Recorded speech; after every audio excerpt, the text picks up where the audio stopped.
from different places, we all have different names. No matter what life brings us, Jesus is the same. We're just your Methodist to the madness. Methodist to the madness. Methodist to the madness. Methodist to the madness. Hey, everybody. Hey, Beth. How you doing? Hey. What's going on? Oh, I don't know. What's happening in your town, Beth? Lancaster right now?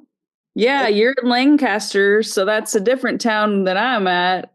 Your town starts with an L, though. So, wait, what was the question? I don't We just want to know how What's you're going doing. on in my town? How's it going? Okay. Let's see. I don't know. There's nothing going on in my town specifically, but I can tell you about my weekend. I want to hear Oh, about sounds good. Excellent. You're all about Let's see. What did I do? I spent a lot of my time crocheting things for the craft boutique, and I'm making these cute little rubber duckies. Oh, wow. And I also am making, these are chapstick holders. I like doing visual mediums for the podcast, and Yes. so I'm just playing show and tell right now. But this is a little turtle that is actually a turtle and a chapstick holder at the same time. It could also be an egg protector. It could be an egg protector. It's made for the EOS chapsticks. Chapsticks. Yeah, you can put eggs in there. And when I'm going to go see if an egg will fit. I'll be right back. Just kidding. I'm going to do that later. But yeah, so that's what I did. I did some crocheting and tried to keep up on October was so busy. Was it so busy for everybody else? It was like I couldn't catch my breath. And like we had our trunk or treat last week. We went to Jonah's friend's trunk or treat the day before that. And then there's Halloween. And of course you have to do Halloween. And we went to my friend's house. Have you guys ever been to the Clark Court at Christmas time? There's a street in Lancaster called Clark Court, and during Christmas time we call it Candy Cane Lane because every single house gets like ridiculously decorated. Wow. Yeah. I haven't heard of that, but that's really cool. Super great. I highly recommend it. But this year my friend just moved into that neighborhood. So she doesn't live on Clark Court, but she lives in that neighborhood, and it gets crazy there during Halloween time. Like there were just like crowds and crowds of people everywhere. It was hundreds of people, and we were standing in line at houses to get candy. And that's amazing. It was ridiculous. Like I saw the people and I was like, what are we in an 80s movie? All that's Halloween and wow. Or Hocus Pocus. I don't know. But it was like we were out for maybe an hour and a half, and they got a small handful of candy. So I guess that's why we also need to do trunk or treats if we're going in those kinds of neighborhoods. So anyway, I've forgotten everything else that's happened because it's just been so busy, and I'm trying to just catch my breath. And so crocheting and trying to get my house. Oh, I did clean up my living room a little bit. So if anybody wants to come visit, please don't. Yeah. Well, nice. I also want to wish you a congratulations, Beth. I hear there's been an exciting thing that occurred at Walmart. Would you like to expand on? Oh, yeah. Wait, what happened? Okay, I was at Walmart last week. It was on Thursday, and I went into the store, and I didn't even go into where they keep all the carts at the front of the store. I was just like, I'm going to find an abandoned cart in the store. So I found an abandoned cart in the store, and I wheeled it away. And after like 30 seconds or so, I was like, this is a perfectly rolling cart. It was so smooth. It didn't veer to the right. The wheels didn't get stuck. And I wanted to take it home with me just so I could bring it back to all my other shopping trips. And I knew I would be able to fit it in my car because I've done that before. I don't think that's going to happen again, but it really was a magical experience. That's amazing. And then a lady got mad at me in the parking lot, but the cart was amazing. I was still riding the high of my cart. Nice. Yeah. Oh yeah. That's incredible. That should have been my one and only update. That was definitely up there. So that's pretty awesome. Gosh. The only time you get a really nice cart like that is when the store replaces all the carts with new carts. That's why I was so excited to just find it in the wild, because that never happened. Yeah. Why did they abandon a perfectly good cart? It must have been for Beth. They must have gotten a phone call and they had to go away. Veered away. Tim, what about you? How's this past week been for you? Well, it's been interesting, to say the least.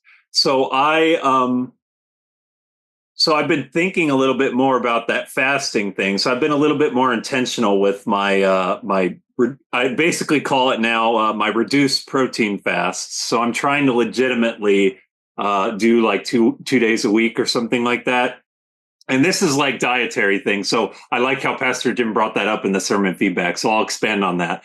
But anyways, so was it Thursday? I think it was Halloween. Yeah. I did a reduced protein fast the night before. So doing my 1 meal a day thing and all that. So I was kind of experiencing that fasting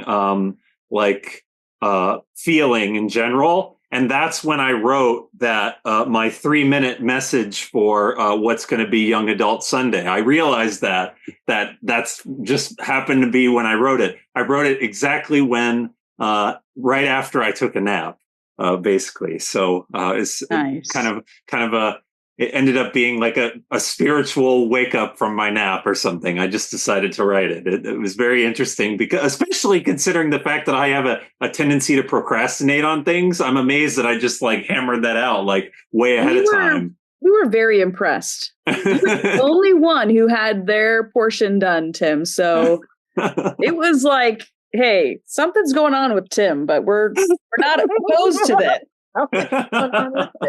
Well, thank you, Jessica.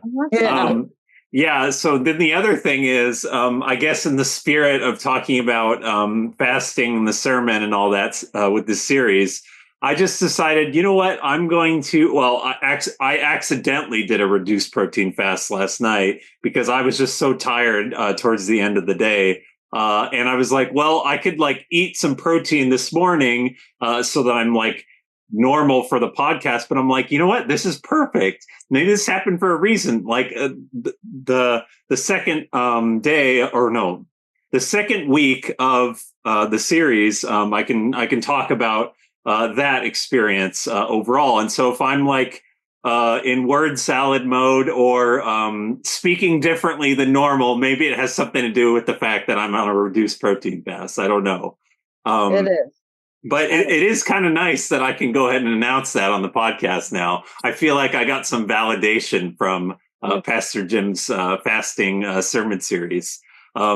So the other thing that happened is this over the last few days, I have a friend that has been having some relationship problems. Basically, he came back from another country. Now he's back in the United States. That he's actually a U.S. citizen, but he visited another country for like a year, and so he's back. And he has a girlfriend, but he had an ex-girlfriend that he broke up with while he was in another country, and basically just ended up being a very like complicated scenario where he kind of wanted to like get some sort of closure with his ex-girlfriend, and I just happened to be friends with her. Because of him. And like it just ended up being this really like complicated, like conflicting sort of like emotional scenario. So that kind of affected me for the last like 3 days or something like that. But I can say that it ended up being a really beneficial outcome I think like I was able to kind of help steer things along. Like I kind of acted sort of like a mediator because I knew both of them. And so I think I was able to help with like create the most like healthy kind of like situation that could have happened. So, but I think it strengthened my friendship with both of them. And particularly my friend who came back from another country, I think we kind of are on better terms than we were before this happened, because we're kind of like understanding the importance of honesty and vulnerability. And so it ended up just being a really cathartic experience for us both, that I could kind of be in that situation to help like explain things and like, because his ex-girlfriend just didn't want to talk to him, period. So it just like, so it was nice that I was kind of in that position that I could be that friend for him and stuff. So, but yeah, it was a really emotional kind of like last few days. I was definitely more like emotionally unstable compared to normal. So, but otherwise, I'm doing just fine, and all is well. So, yeah, that's my update. What about you, Jessica? Wait, can I interject real quick? Oh yeah. Egg does fit. Okay, go. Oh wow, you found out that an egg fits. Awesome. So basically, you can just make like egg sleeping bags. Yeah, I can. Yeah, perfect. Yep, if your eggs are cold. If your eggs are cold, just purchase one of the sleeping bags that Beth makes. Yeah, so this past week was pretty good. We had our monthly every month we go to the OB to kind of have a little check-in with the OB lady and either get an ultrasound or just the heartbeat kind of update. And so it was a heartbeat that we were able to listen to, and doing great. Everything was good. And very active. She had to feel the little tyke now. I can't yet, but it's going to happen at some point. Yeah. Because I'm 19 weeks now, and usually around 20 is when you can start feeling the small human inside of you. So they only get bigger. So there's that. So for sure. But yeah, the heartbeat was strong, and she had the OB had to like move around because it kept on running away. Oh. And then all of a sudden the heartbeat like slowed down a little bit, and she goes, "Do you hear that?" And we were like, panic mode. Yes. Whoa. And she said it's very common for the babies. They have no toys. So they'll squeeze their umbilical cord and then realize that it's impacting them in some way. So they'll let go. And I'm thinking, child, stop. Like, so apparently that's very common though. And how are more babies just not killing themselves with their... I know. I was like, I know it wraps around their neck. Sometimes that happens. I just didn't know about the other thing. But yeah, so we're learning a lot though. There's an app that we're following. It's called Pre-Mom. It's what we use to like do ovulation tracking. And now we're, every week we get a new update on like the size of your baby is, and it's like basically a big fruit salad. And yeah, I mean it's been really cool to like learn about all the different features, everything that's going on. And but yeah, so that was pretty awesome. And then for Halloween we went down to Burbank, and we were a big Toy Story family with the Gentry Youngs. And so that was crazy going to Burbank. I felt very similar to what you experienced, Beth.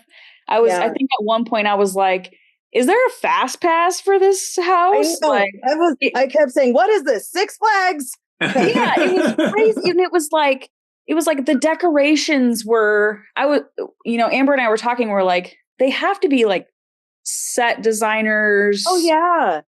like, because it looked like we were in Pirates of the Caribbean for houses. And then there was this like house that wrapped around into an alleyway, and it was a massive carnival with clowns, and whoa, they had a Ferris wheel in their backyard. It was crazy. What?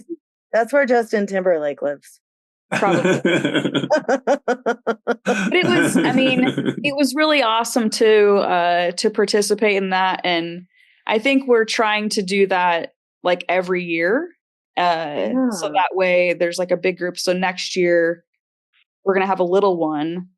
So we're already trying to figure out like what we want to do. We saw somebody carrying a little basket, and they dressed their baby up as E.T. and they were Elliot. And it was like the coolest thing I've ever seen in my life. I don't think I took Owen trick-or-treating when he was a baby.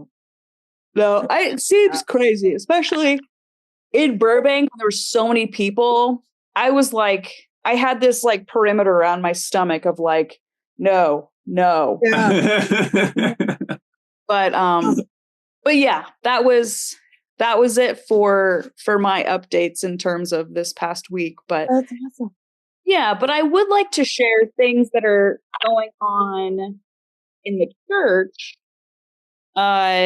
So say again? But what? There's nothing coming up. There's nothing going on in the church. I looked in the bulletin and there wasn't anything posted. Going on a business sale for the church. Right. No, we're not. Sorry, church. But I do know that there's food for thought on Wednesday. I do know this. And I do know two more things. One, Young Adult Sunday is next Sunday. So the young adults are taking over the 9 o'clock and the 11 o'clock services. We met this past Sunday, and I'm really excited about it. We're jumping for joy. Yeah. I feel like we're super prepared for, what we each want to do. It's just, we'll figure out if it all, goes together at the end of the first. And we're excited about it. And then the following Sunday, because again, Pastor Jim is in Japan. I messaged him this morning and said, "Hey, we're praying for you." And I'll do a minor detail really quick. He was like, "Thank you." And they ended up getting a flat tire on their way there. And I was like, well, that's a different way of wheels up. But he thought that was pretty funny. But they're off. They're off to Japan, and I'm super excited for him and his family. All right. And so because of that, yes, the young adults are taking over this Sunday. And then on the 17th, the sermon is going to be like a music sermon. So, what? Yeah. Wait, what? So Raymond and I have been jamming for the past Sermon the musical. Is it Sermon the musical? Sure. I've always wanted to see Sermon the musical. Sorry. And so we are going to do about 5 songs, but also incorporate scripture and kind of have this really cool sermon experience for 9 o'clock and the 11 o'clock. And I talked with Don. I was like, why don't you play lead guitar? Like, let's jam. And he's like, okay, because we're already going to do, like, he's already leading worship, So I'm excited. What? Is this for both services? Yeah. Oh. This is so cool. So I can't go because I teach Sunday school, because I forget that I can go to the earlier service. Yeah. But I'm really excited. Raymond and I have been playing almost every week. I've been going over to his place. And for those that don't know who Raymond is, Raymond normally plays the violin or the bass at the church. He's an incredible violinist, and he's just so talented. And I'm really excited because I get to share a couple songs that I wrote. One of them is a worship song, and so I'm super excited about that. So that's what's coming up, I guess, as far as I'm aware. Don't forget about the usual stuff. Like Thursday night, we have choir at 6:00. And Tuesdays after Food for Thought at 7:30, we have bells rehearsal. That's right. We're still looking for vendors for our Methodist Church / holiday boutique. And can you remind us when that is, Beth? December 1st, which is a Sunday, and it's Advent Messy Church. And Advent Messy Church is my favorite messy church. Woo! And we get to start on the first day of Advent. And how often does that happen? Okay, I will Sunday.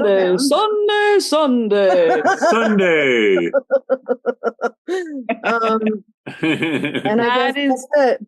Awesome. That's our guest. That is so exciting. We have a really awesome Methodist moment that's going to be occurring today. And Beth, I think you're probably even more excited to get the Methodist moment started. So I'll let you Jessica, before we begin, I just thought, I don't know, I missed this last episode. So I'm like, we got to have our jingle for this one. So Methodist moment, Methodist moment. Methodist moment. I'm enlisting Tim for the jingles now. Yes. That's our theme song now. I just want, before I introduce our guest, I heard from another one of our super fans, Nicole, and she sent me a screenshot of the Instagram post of our first season 2, episode 1. Yeah. She said, "Dang, it's a little Beth." Because, the little people. She said, "You guys are really upping your game." So I forgot to write back to her. I'm just gonna reply verbally to her. I was gonna write back and tell her that they really upped the budget for season 2. Yeah, but there is no budget. How many sponsors have joined us? Yeah, it's crazy. Who was our sponsor last week? It was an unofficial sponsor, but they always are. But I think one of them might have been Zellies or something. I don't know. Yes. Yeah, that's why brush your teeth. Have a Zelly. Have your meal. Have a Zelly. Yeah. So we don't even need to talk to the guest. Let's just keep doing this. I'm just kidding. This is not only the number one fan of the podcast. She's also the number one fan of my heart. That doesn't make sense, but it made sense in my head. And then I said it and I was like, nope, I lost it. Anyway, she's the number one fan in our hearts. I don't know. Yes. Yeah. That worked. I did it. I nailed it. Anyway, yes. high five to the air. High five. It's Kathy Ankeny. Kathy, all the way from Texas. How are you doing? I'm doing fine, thank you.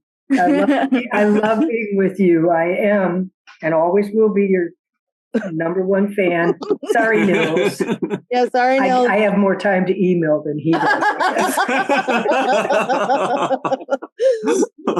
That's awesome. I'm in choir with Kirsten, and who is married to Nils. Yes. And she is always telling me like what Nils has said about the podcast. Like, hey, did you hear about what happened on the podcast? And he was really excited about your pregnancy.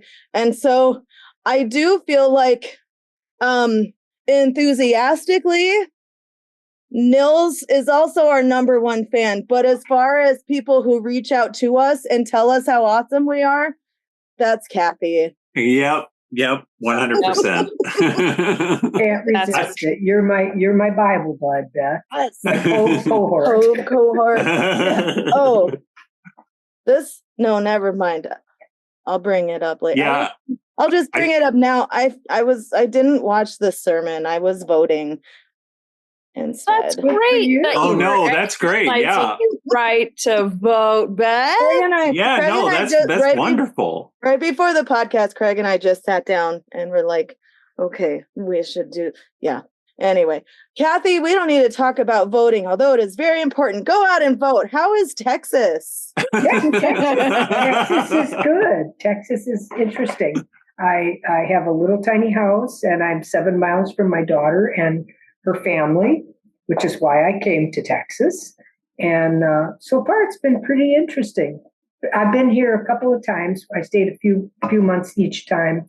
My daughter is military, and so is her husband. And I was able to come to Texas to help watch their kids, their growing family, while they were in training, instructor pilot training, and a couple of different times. So I had a little bit of experience with Texas.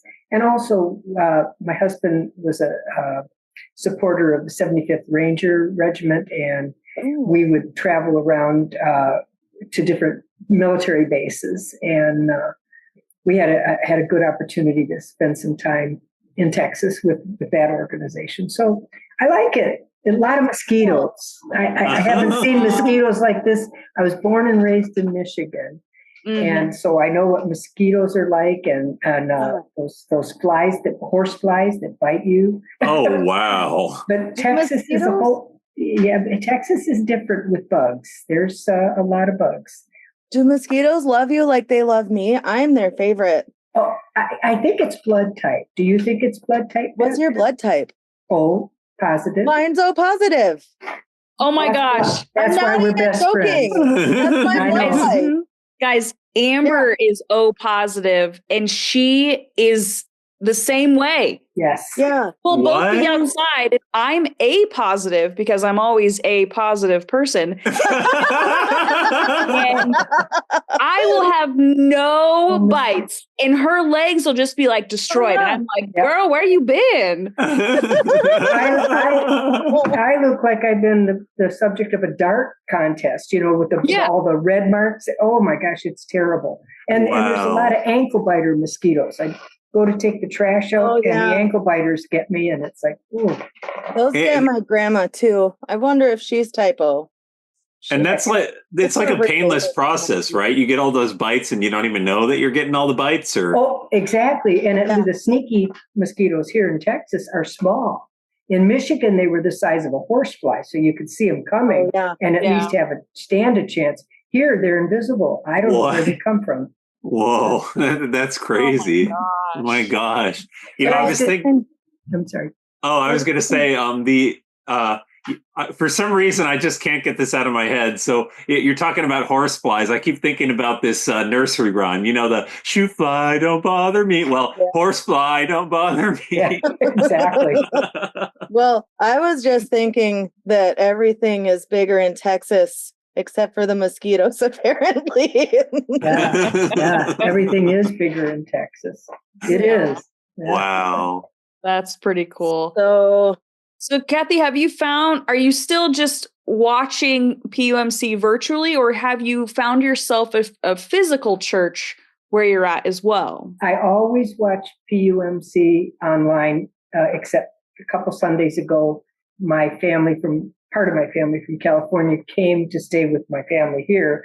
So I had all 6 grandkids in one house at one time. Whoa. And so Sunday was a wash on that, but I always watch PUMC online. Love it. Love, love, love it. I did, when I first got here, find, I think this area of Texas, I don't know if it is true in all of Texas, but there's probably a Methodist church on every 2 blocks, every corner of every 2 blocks. Oh man. Everything's Methodist, Methodist, Methodist. And my arm gets so tired because I always have to wave to the Methodist churches when I see them. Well, I was lucky because I was staying at my daughter's house when I first moved here temporarily in December.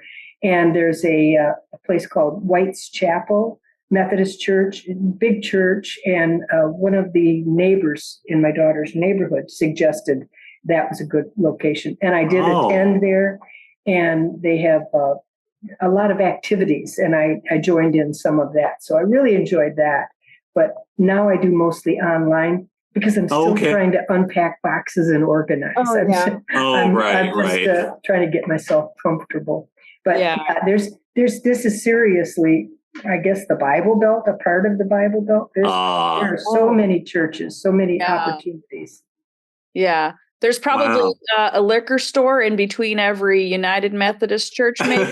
I haven't found the liquor stores yet. What? That's usually what goes hand in hand. It's like, I know. I talked to my son-in-law because when I spent the time when my family was in from Texas, I spent my time over there at their house at night. And I said to my son-in-law, where do you find the liquor?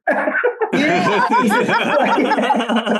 can buy beer and wine, at a lot of places, but not the liquor. So I haven't found that yet. If I do, I probably won't get as much done in the house.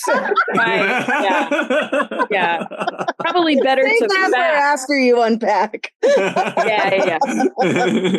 Better to fast from that one. Yeah. And Jessica, I wanted to say in your opening, when you invited your kitty to come up and visit you, I tried to run and grab mine. That's what. Okay. She's a black and white kitty. Is yours is a boy or her name's Beth? Ours is a boy. But yeah, it's interesting because he doesn't do this with Amber, but if I can tap on my chest or kind of motion for him to come up, he'll stretch his arms up and want me to lift him up. So anyway. Is he a cuddler? Yes. Is he more cuddly now that you're with child? I think Amber's like shaking her head yes. Over here grading. But no, my cat was obsessed with me when I was pregnant. Hi, Amber. Hi, Amber. This is adorable. She's like your Miriam right now. Sometimes I'll be doing the podcast and Miriam's just sitting next to me, like interjecting jokes and stuff. And I'm like, ha, ha, ha. But then, the other thing I wanted to mention was I got this, but I need to get an updated one. I left California. So I thought about mailing it to you to get a signature. I want an autograph, but I'll find myself back in California one day and hop in and see if I can get your. We'll have to make sure that happens. So I'm enjoying it. I'm taking my time reading, and it's very very good. Are you happy with the results of? I've been wanting to put together the lyrics and poetry that I wrote leading up until probably, I think everything goes up until 2016. That's in that book. So anything after 2016 is not, in that book. Mm-hmm. And so, from high school all the way up till 2016, all of those lyrics and everything is what came from that. So, and that was those are really pivotal years in my life in terms of, coming was out like and then lifetimes, right? In one.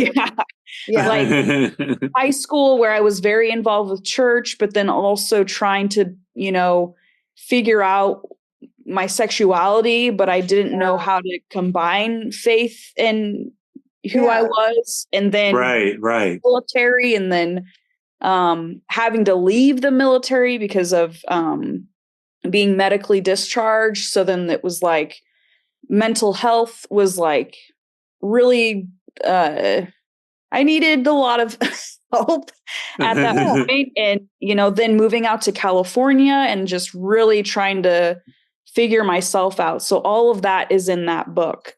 And so, were you able to find the help through the VA? Absolutely. Yeah. It wasn't it wasn't until I moved out to LA that I realized I had PTSD. I had a lot of trauma and anxiety and depression that I was unaware of. Wow. And so,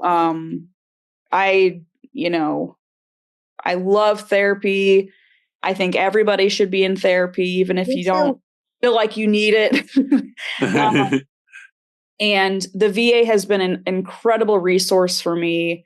And it really pushed me to want to, start other initiatives at the college I work at. And so I founded a mental health initiative at our college and, just trying to, give back in some ways to things that have really impacted my life. So I think that's so important.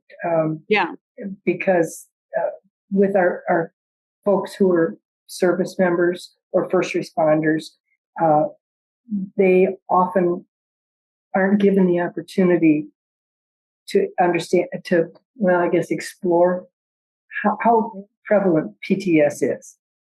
Absolutely.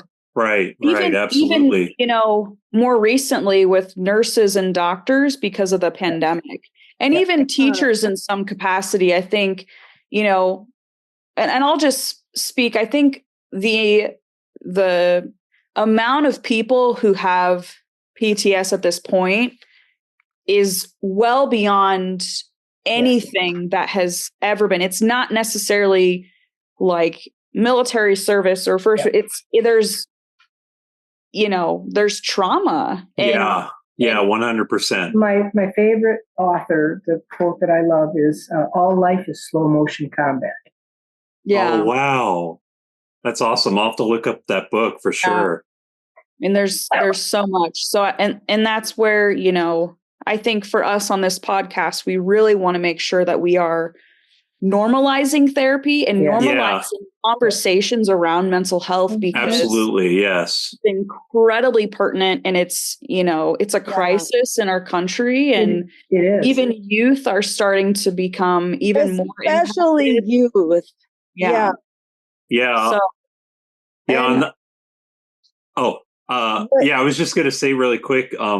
I have a testimony too, like not military, but when I was a college student, I had such high stress, like trying to I was trying to get straight A's, and then I was also a math tutor.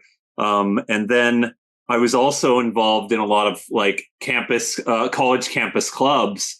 And all this stress, I think, really was traumatic stress to the point that I might have just been predisposed to this, but I developed from what I could understand, OCD, and I still live with it to this day. So I have post-traumatic stress, and it's a lot better now. I can function well, I think, generally speaking, but I still have those tendencies. So all of life is a battleground. I don't think that was the name of the book, but yeah.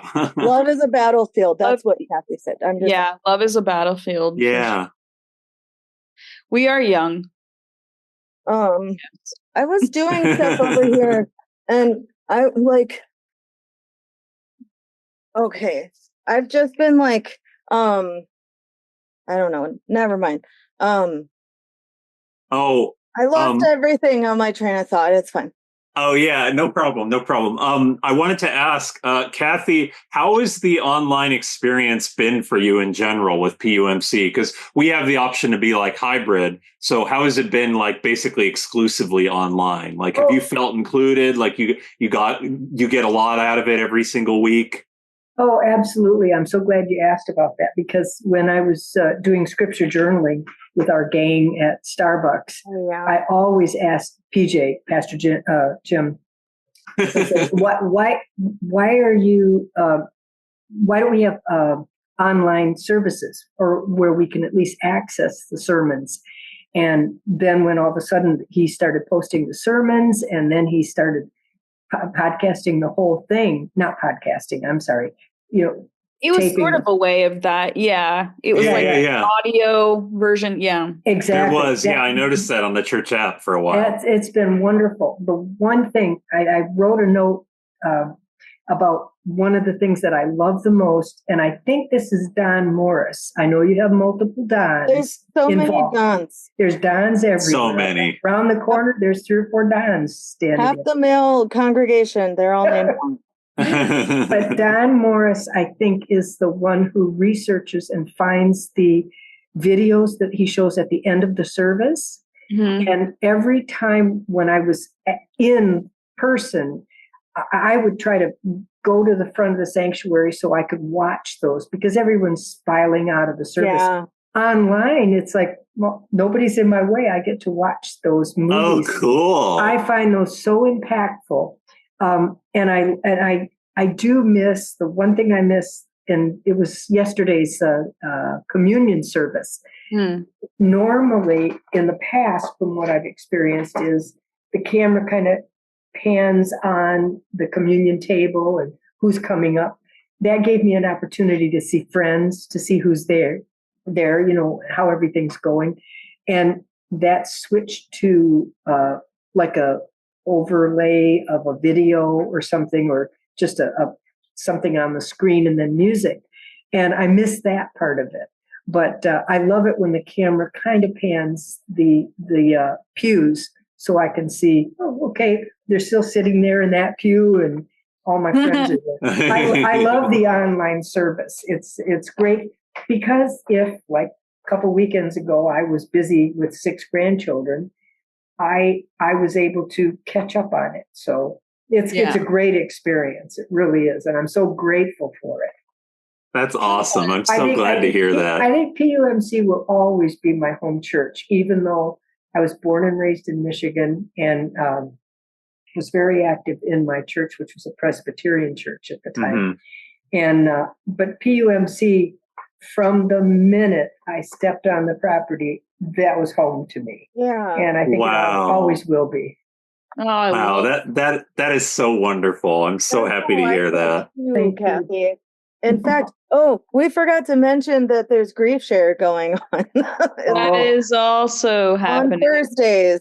Karen and that program. With Karen Spencer. And that's how Kathy came to join our congregation. And on Saturday, since the men were at the men's retreat, Tim, you didn't talk about the men's retreat. Oh yeah, I wasn't able to go. I just had too many things going, and then the thing with my friend and all that stuff. Yeah. So, okay. Yeah.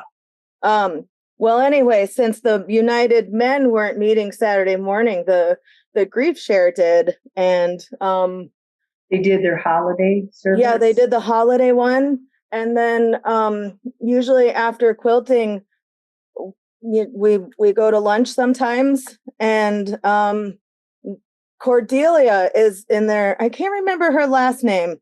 It's long. She's new. Kathy, I'm not sure if you met her, but you would love her. She's like the super lady. Yeah, she's really nice. Art in Cordelia. Yeah, Art and Cordelia. She's helping with the grief share, and no way. And then so she came out because I was still in quilting, and she was asking me some questions. She had some questions about what our church kind of provides for people. It was actually she was asking me, this woman lost her partner, and so she's trying to find an LGBTQ affirming church, which I think she did a good job. Way to go. But she also, I think she said she might be looking for a church with a female pastor who's also gay. But anyway, all of this to say, we ended up going to lunch with this lady and Cordelia, and her name is Vivian, and she seems really interesting. She's I just met her and I told her about the podcast. Can you take that out? I'm sorry. Don't say her name. Maybe she doesn't want to be known. That's fine. Whatever. Just do what you want. You can leave that in. I don't listen to the podcast anyway. So I'll never know. But we ended up going to lunch and having a really great time. And she was telling about herself, and we have a lot of the same interests. She does karaoke every Saturday. I don't do karaoke every Saturday. Wow. But I was talking about you, Kathy, and how I met one of my very favorite people through the Grief Share program. And then I just sang your praises for 20 minutes and she was like, oh, well, does she still attend the church? And I was like, no. She just scattered off to Texas like Yeah. Like, I met this super great lady. I mean, horrible circumstances.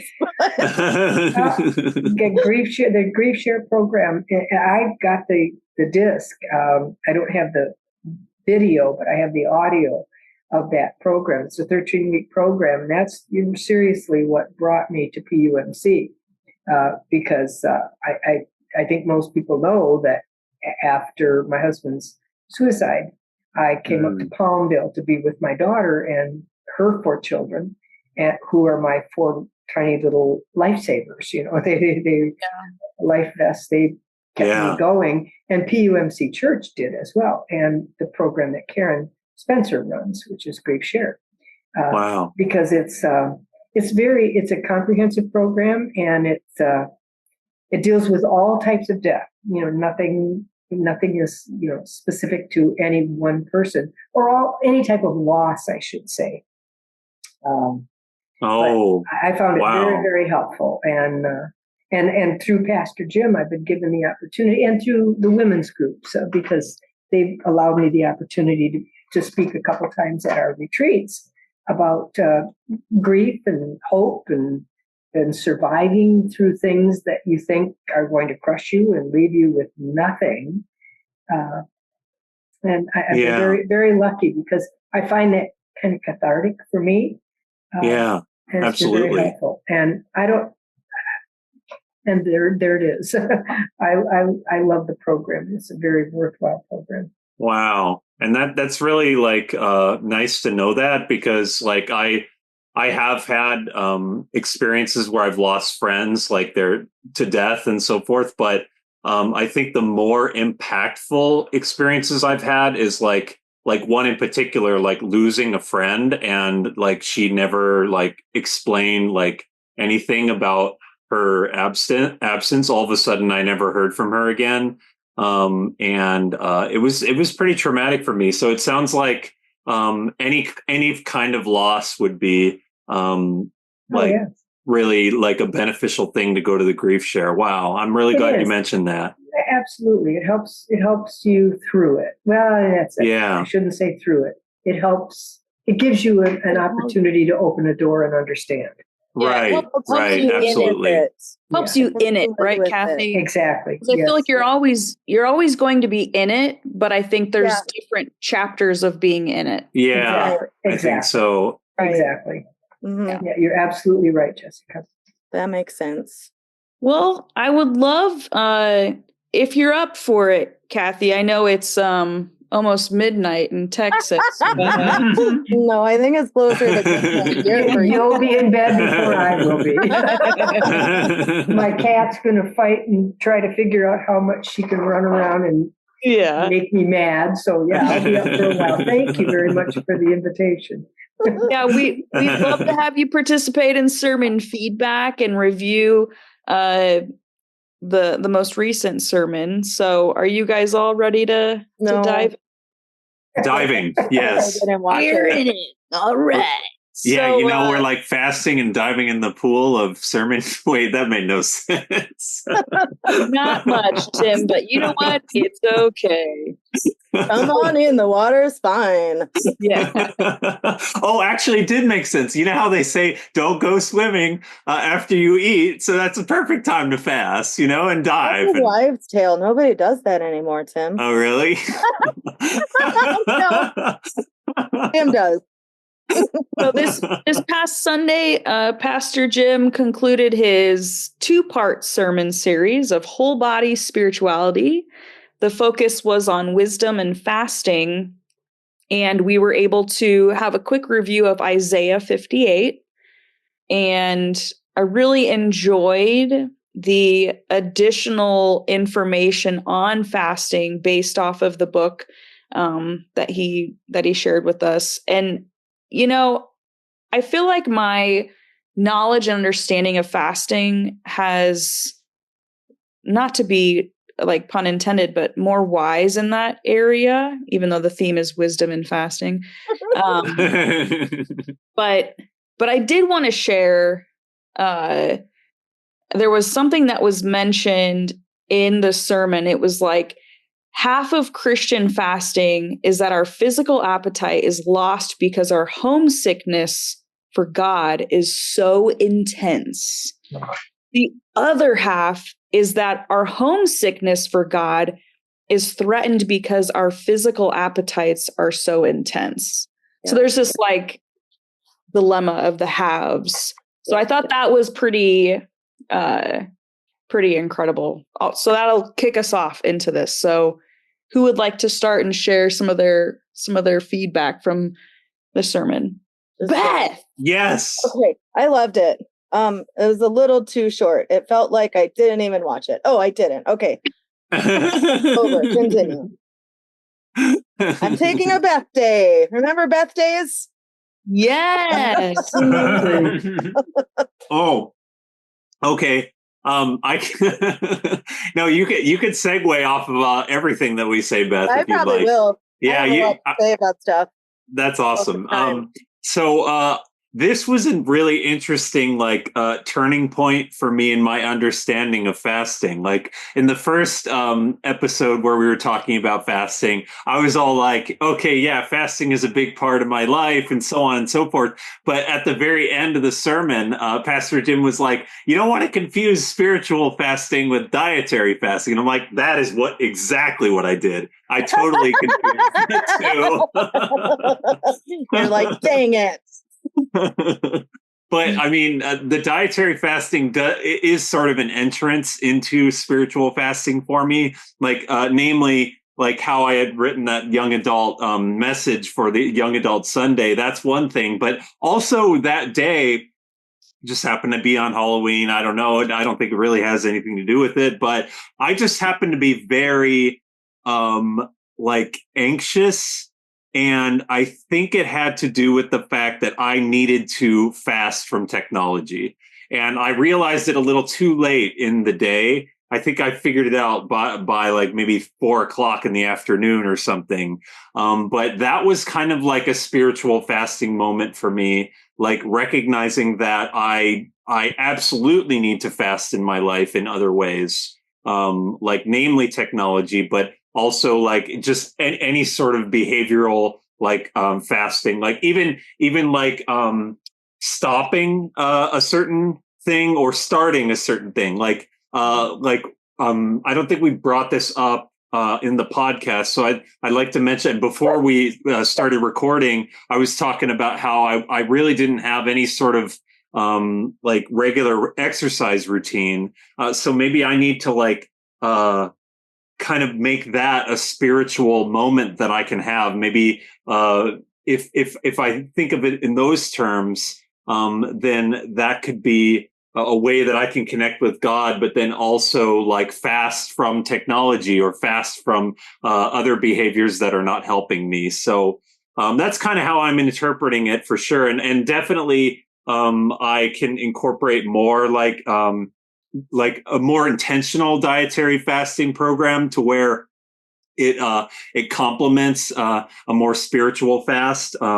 But I think for sure one thing I can do is while I'm not spending time with like technology or something else, I can be going into the Bible and reading like a passage and then reflecting on it. Like that's the perfect opportunity for scripture journaling and just being reflective with God. And I think previous episodes we were talking about how when we pray, we don't necessarily have to speak, but we can be in God's presence. Like maybe start the prayer and then just like be in the presence of God at that time and just have like a real spiritual moment. So, and then the other thing I was thinking is I think it's really fascinating how there's a lot of different ways that you could get the wrong idea about fasting that Pastor Jim was covering. I think out of all the things that Pastor Jim listed, the one that stood out to me the most is the what did he call it? Benefit-itis or something. Yeah. So like that is something that I have a tendency to have a grip for or like overall seek. It's like, oh, what are the benefits of this or what are the benefits of that? But I think it would be really beneficial for me to like be more reflective, like as far as fasting is concerned, but just pretty much any sort of action that I can participate in life. But yeah. And what Tim's referring to for those listening is, so just to preface, fasting, it's a response to a grievous sacred moment. And so a few warnings about fasting, Pastor Jim listed manipulation, cheating and legalism, hypocrisy, attention, meritoriousness, and then the benefititis, which is what Tim referred to. So yeah, all very, very interesting. But yes, Kathy, absolutely. what did you take away from, I mean, you can list from either sermon because Exactly. there's only two. It was a short one. Yeah, two Ooh, sermons. very nice. I loved the short sermon series because I related to it because it told me, it reaffirmed what I kind of think is whatever humbles me. And if fasting humbles me and takes me out of myself, something that takes me out of my moment, out of what's going on around me, Right. My life, and humbles me. And all of my life, I've been a runner. Well, not a long distance runner or anything like that, but I used to love and hate. It was an interesting relationship. It was like, okay, you need to go run because I wanted to eat and I wanted to do my life the way I wanted to. And you have to stay healthy to do that. So I would go out to run. And after a mile or two, it was like, okay, this is tough. This is tough. I'm going uphill, I'm going downhill, and it's hurting. I'm older, I'm pregnant, or I just had a baby or whatever. Yeah. And at a certain point, I said, okay, I give up. I get it. I need to be more humble. I need to take myself into another realm and recognize that I don't have control over things. And I think that's what this sermon series meant, helped me realize that those feelings that I had and what I did for a large part of my life. That's what Pastor Jim was talking about, is just take yourself and put yourself in a moment where you recognize, your little grievances, your little this or that. It doesn't matter. Just go, let yourself go, and let God take control. Yeah. And that's what I think is probably the most important thing to me is giving up, letting go, unclenching your fists and letting go. And whether it's fasting or running or doing something else that challenges you to not be so wrapped up in yourself. Totally. In myself. Yeah. And that goes with, like, he mentioned, there was a quote by Foster. It was like, if pride controls us, it will be revealed almost immediately.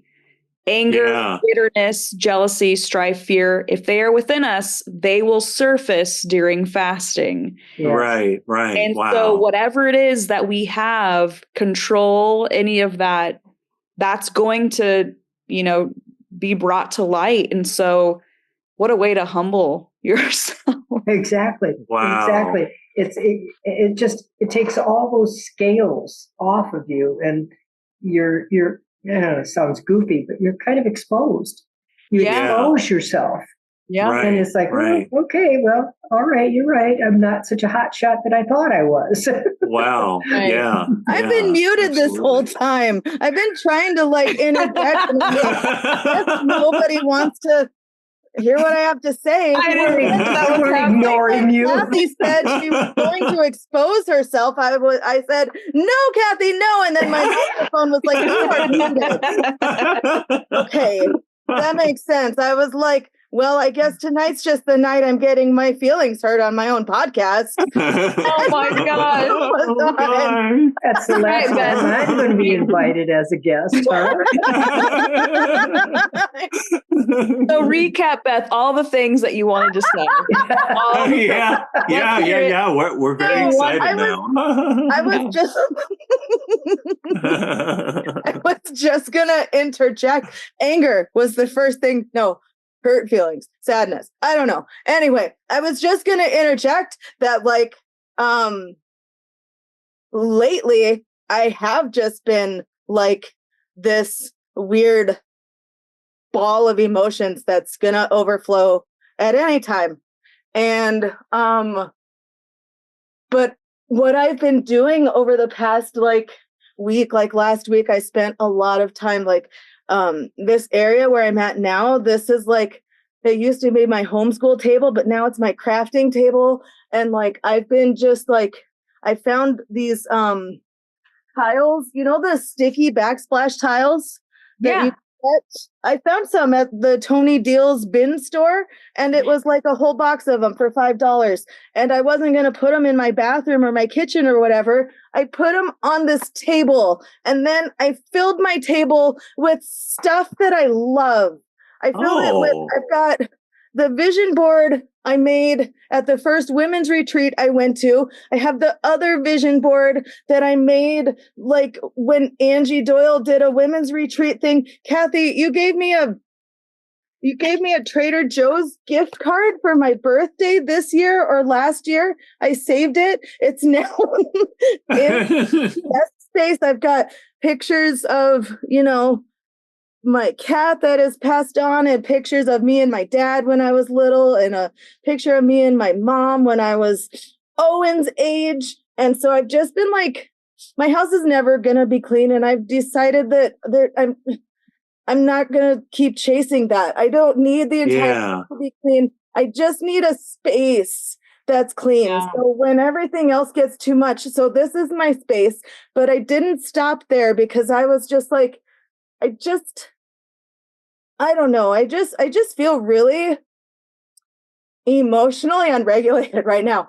And so I didn't stop there. I made what I'm calling an altar on the go. Altar on the go. Altar on the go. That's beautiful. With the tiles, I was going to buy a whole bunch of stuff because I was like, I just feel like what I'm doing is I'm just sensory praying. It's what is happening. Wow. I made this up last week, and in my head, I said, okay, what you're going to do is I challenged myself to only use stuff I had in the house. If I had to buy it, it wasn't going in here. So everything that's in here, I've been playing with the kinetic sand from it this whole time. There's kinetic sand in there that I just crumble around and pray. And then I have these candles that I light when I just like it. It doesn't mean anything to anybody else, but I like the ritual of it. And it helps me to just sit here for 5 minutes and like, but I haven't been wanting to do it because I just felt like this isn't real. I made it up. And then, so I didn't do it, but then I was in the kitchen with Owen, and he was all like annoyed about stuff. And then that's always like, he needs to calm down because that's getting me aggravated. And then like, so I was trying to help him out, but then that would just get him more aggravated at me. And I've given up yelling. I can't yell at them now. I gave that up in therapy. Oh no, what do I do? My emotions are coming out. I don't know what to do. And so I just grabbed my thing and I started like, wow, getting it out. And I also have, I have essential oils. I was like, I used to be into essential oils. And like do that MLM. So I have a whole bunch of oils. Like, how cool would it be if I had, you know, the biblical oils, frankincense and myrrh? Yes. I told myself I can't buy anything. So I was like, I'm going to use my frankincense and myrrh. which is peppermint and orange. Aha. And I have one called Spirit, and I think that one counts too. Yes. So I have like the candles that I light, and then I even write down like my prayers on like a little note, and then I put the note in here and I burn it because I think I just wanted to play with fire probably. But Well, you're lifting it up. You're lifting it up to God, the smoke, kind of like when we do prayer stations and people, we light it at the altar, it literally is a thing that Pastor Jim talks about, how the flame and the smoke and stuff is lifted up into the spirit. So you're on it. You know what you're doing. But it's not like, and I don't think I'm in danger of accidentally summoning a demon or anything. I don't think so. No, I think you have. Because I made it up, but that's dumb because if it works for me, but what I did was I just like ran to my altar and put on my headphones and listened to Jason Mraz and No, yeah, I think that's great, Beth. You're finding God in all these different things. I think the Holy Spirit is lifting you to do all of these wonderful things. Just like how Pastor Jim goes to Disneyland and sees God there. Yeah, you have your space, all these like wonderful like belongings set up in like a particular way that it expresses your emotions and your spirituality. I think that's beautiful. I even have these gems that I like when I sit here, I will, the big cross that's on there, I just start covering the big cross with these gems. And as I place a gem, I pray for, or I will give the gem a name or something I need to pray for. And then I set it down. And then, so it's been a whole thing. And this is there's a song that came out must have been like 15 years ago by Jason Mraz, and it becomes like my favorite song every few years. And I find something different in it every time I listen to it. I'm going to send it to you. It's called The Detail in the Fabrics. And but the first line is calm down, deep breath, and get yourself dressed. Moving around and pulling at your breath and breaking yourself up. Anyway, so that's all I had to do is just calm down. The whole chorus of the song is it's hold your own, know your name, and go your own way, and everything. I love that. What is the name of the song again, Beth? All the details in the fabric. I'm gonna send it to you guys. Kathy, you're gonna okay. Watch. I'll send it to you too. Oh, thank you. I'm just writing it down because I'm going to create a Jason Mraz station on my Pandora. Oh, right. I need to do the same thing, Kathy. I love that. Yeah. I don't know. Anyway, I'll tell you guys. But it's so good. He's so good. He's my favorite. Well, I love what you're doing, Beth. I think that it's, I think you're like on the road to just more self-discovery. And I think you're just like a true, example of, I think what might work for somebody 1 year or 1 week or 1 month, that works for them at that point. But I think it's always evolving.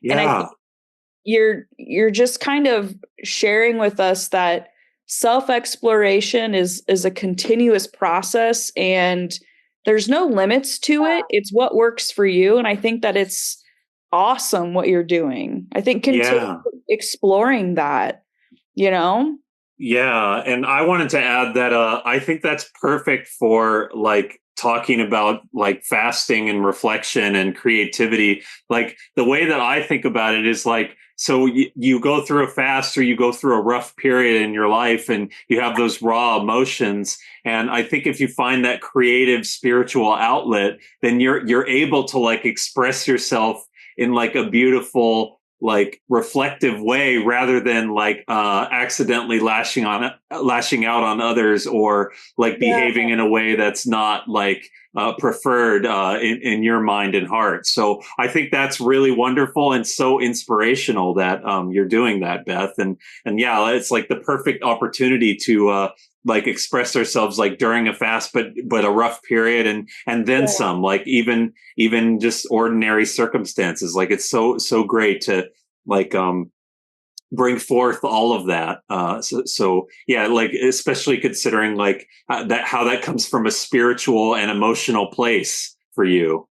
Yeah, I think I figured out why I was feeling weird about it though. It's because I didn't want to keep it out on display all the time. I wanted to make sure that it was like a special time, a thing that I'm going to do in the morning and at night. But then I have to get it out every time. And I think what needs to happen for me is it just needs to be available so I can just go to it. And I was trying to take it so seriously, like this is very serious. Like this can't get messed up. It has to be put away at all times so the dogs don't get into it.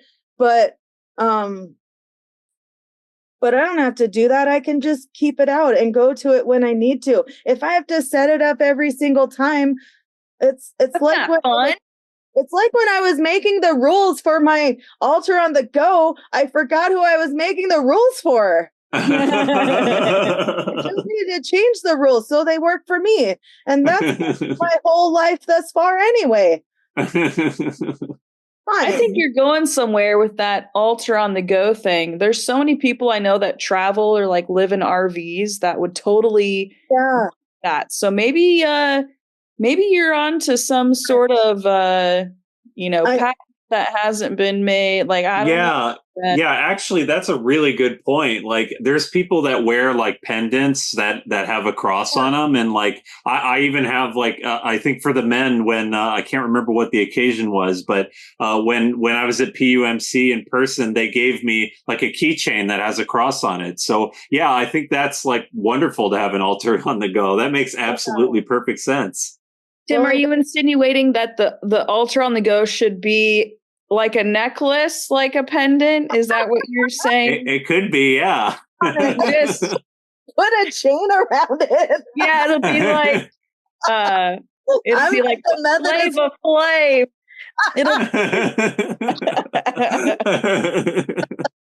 I actually got the idea because I was at someone's house last month, and she had an altar that she made outside, and it was beautiful. Like she like made a cross out of rocks, and she had candles and stuff, and she was sacrificing what she didn't want in her body anymore, like unproductiveness, and I didn't like the sacrificing part, so I'm just giving up my intentions to God. And right, absolutely. I really liked the idea of hers, and like I didn't want it outside, and I just was like, how can I make this work for me? I'm not going to do it if I have to get on the floor and kneel all the time, and plus the dogs are going to get into it. And so I was really racking my brain, and like I'm pretty pleased with what my brain turned out. Yeah. Wow, that's awesome. This episode is brought to you by Altars on the Go. There's our sponsor. Yep, that is this sponsor. But the catch is, if you want an altar on the go, I have to go to your house and then find stuff in your house to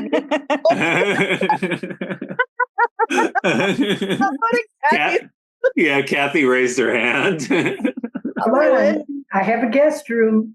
It's almost ready. That would be so much fun. That's fun. In Texas. I'll bring the spirits. I mean the liquor though. You'll bring the Holy Spirit and the liquor. I will. Altar on the go, and we're just filled with Holy Spirits. Oh, wow. Oh boy, we have. Anyways, okay. Well, is that everybody feedback on the sermons? I guess last point on that altar on the go experience, I think it actually really is a powerful and potentially life-changing thing for anybody to set up like an occasion or a place, whether it's in their room or whether it's outside or whether it's one of their belongings, to be like a reminder of reflection, to like come to God, like, you know, we're all children of God, come to God like a child would. And whether it's in a period of fasting or difficulty or just like that period of reflection, like I think that's like just a really good opportunity to like remind ourselves to come to God, have something like, whether it's an altar on the go or an emblem or you name it. So I think that's cool. That's great, Tim. That's perfect. All right. Well, let's head into prayer requests. So, Kathy, we'll start with you since you're our special guest. Well, if it's okay, I did write a prayer request because I love your prayer request times, and I wanted to sound kind of coherent when I was giving my prayer request. That's good. My prayer request is that I always remember with gratitude to God for every moment of my life. And I pray for my family, my friends, for those experiencing illness and those who are recovering. I pray for those who are alone. I pray for God to keep me mindful of how extraordinarily precious every experience is, the good ones and the challenging ones. I pray for our country, for those who serve or have served, and their families who supported them. I pray for Pastor Jim and his family and their travels, and for my PUMC family. Oh, I love that. Lovely. Yeah. You don't even need to do our prayer requests because you just prayed for all of us anyway. Yeah. Thank you. Thank you. And this is why Kathy is our number one fan. Yes, indeed. There you go. Yeah.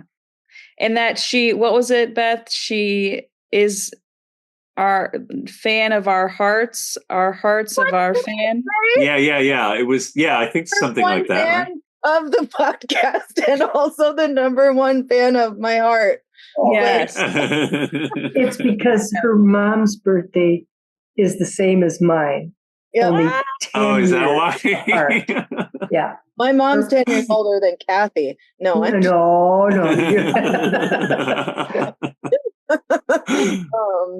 Yeah. Thank you for that was beautiful, Kathy. Thank you for sharing that. You're welcome. Tim, Beth, anything specific you would like to pray for this next week? Yeah. What is a Beth? I have to have a hard conversation with one of my friends about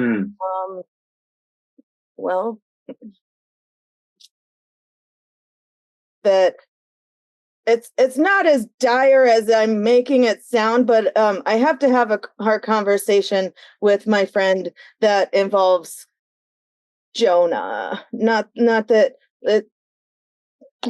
Jonah and her son are friends, and Jonah is learning right now what it means to outgrow your friends and wanting to be friends with. Oh, wow.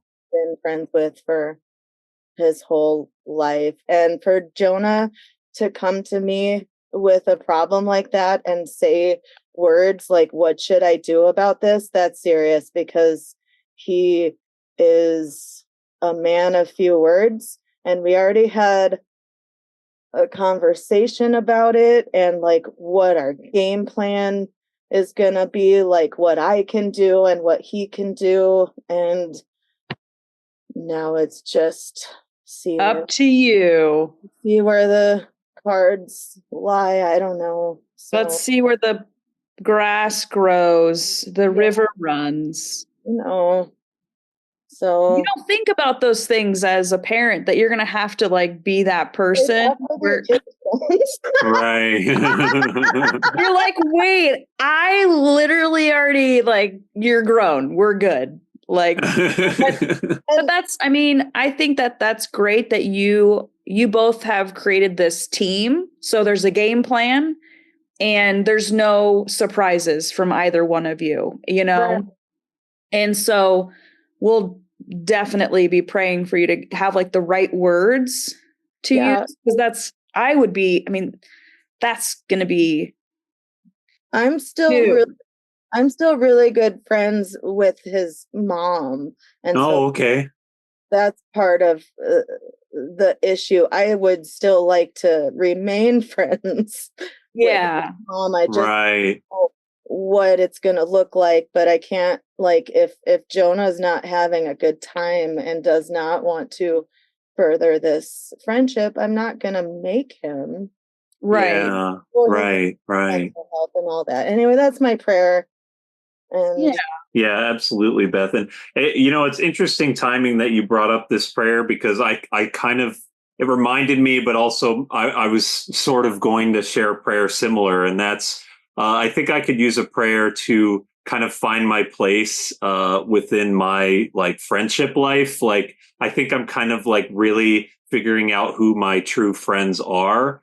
And it's been difficult, just kind of like realizing who I can like count on, like communication wise, and then others that I can't really. And it's been kind of like at some points traumatic, at other points it's been like helpful. Like on the one hand, what I mentioned in my check-in about how my friend was having a problem with his ex-girlfriend. I think our friendship has gotten much deeper now, like because we shared that like aspect of vulnerability with each other. And so I'm hoping to like be able to establish that with some of my other friendships, if at all possible. So a prayer for me to kind of figure that out, and also just kind of be honest, more honest in my communications. Like if I notice that there's a problem within one of my friendships, the way that we're communicating, like just actually have that confidence to be honest, and like point out that there's an issue, because I guess in the past, like I just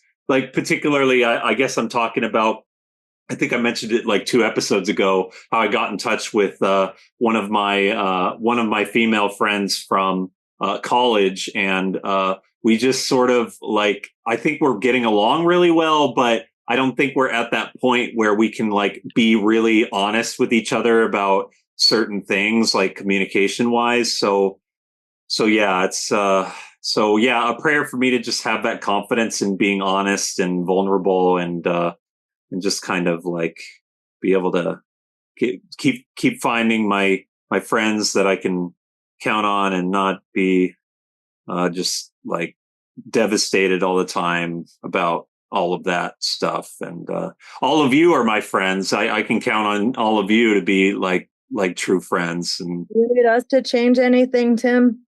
what? You need us to change anything? I Friendship.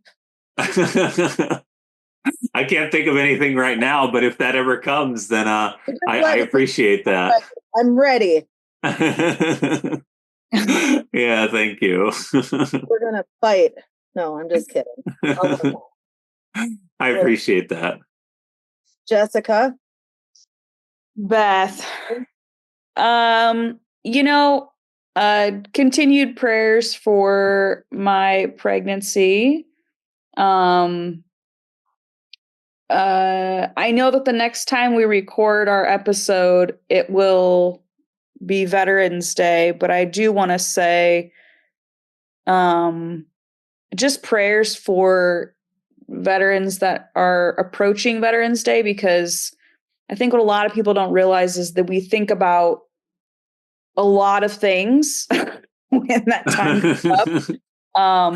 And it tends to be pretty intense for some. And especially when reflecting on our time in service, because people thank you for your service that day, and it can be kind of overwhelming. And then also, while Veterans Day is for living veterans, because Memorial Day and, anyway, Mhm. it is difficult thinking of those that we served with that are no longer with us, that are no longer, Mhm. we're able to wish them a happy Veterans Day. So Not just day off from school to you guys. what? Not just a day off from school to the veterans. Right. Well, and I wish my college that I work at gave veterans the day off, but I always end up taking the day off. But Yeah. yeah, it's a big day for a lot of people, and while it's appreciated that there's a lot of free meals and stuff, there's just for people to be mindful of that. Yeah. And then lastly, tomorrow is election day. I don't know when I'll be posting this podcast, but there's a lot of people who do have maybe excited emotions, fearful emotions.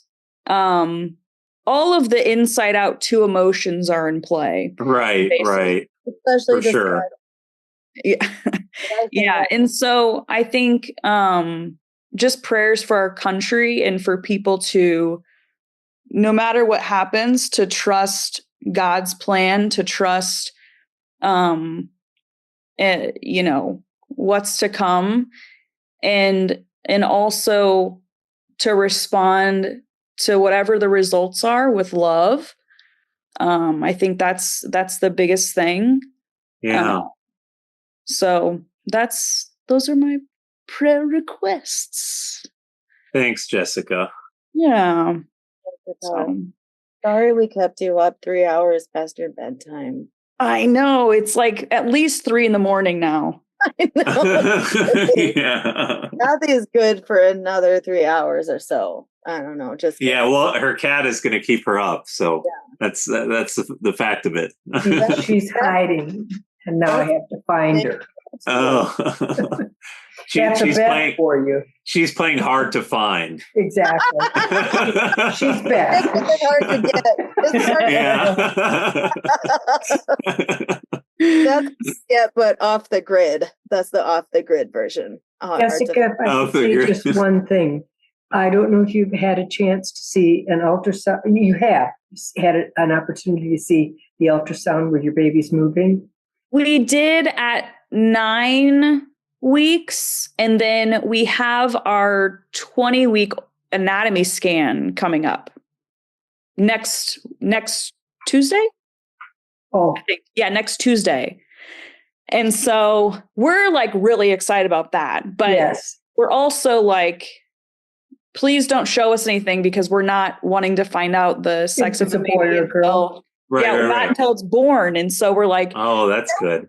How do we prevent this from happening? If I could say one thing, all 3 of my children, when I saw the ultrasounds, the personality of that little tiny creature inside of you was exactly what they are.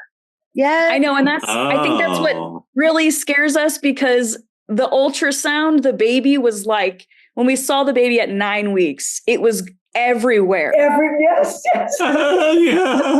And then we had like every time, like our most recent heart, the heartbeat thing, it was like, oh, there's a mover. We've got a mover. And I'm thinking, oh my gosh. No. My movers were my oldest, who is now a lieutenant colonel. Yeah. And flies for American Airlines. Very cool. She was this.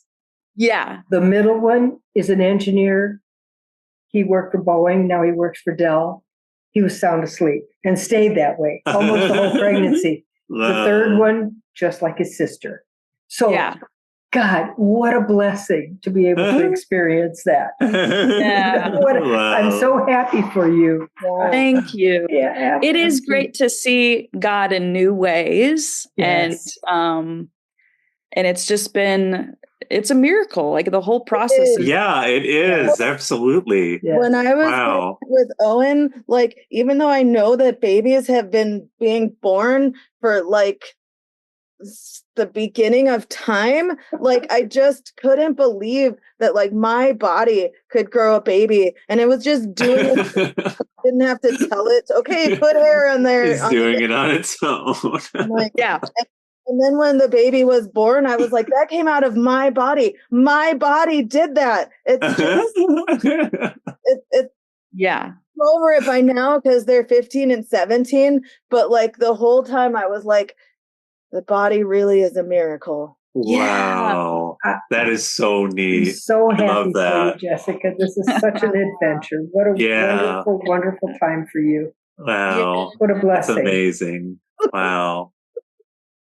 Well, I think this was a very special episode. And Kathy, we're very glad that you were able to join us today. Thank you. Yeah, we're looking forward to the rest of season 2 and all the exciting things it has to bring. And I'm confident you'll probably be back at some point for season Yes. 2. Yes. I'm confident in that. I would be very happy if you came back on Well, as a thank guest, you. Kathy. Thank you. Yeah. That's so kind of you. Thank you. Is this Yeah. your second or third time on? I can't remember. This is the second, I think.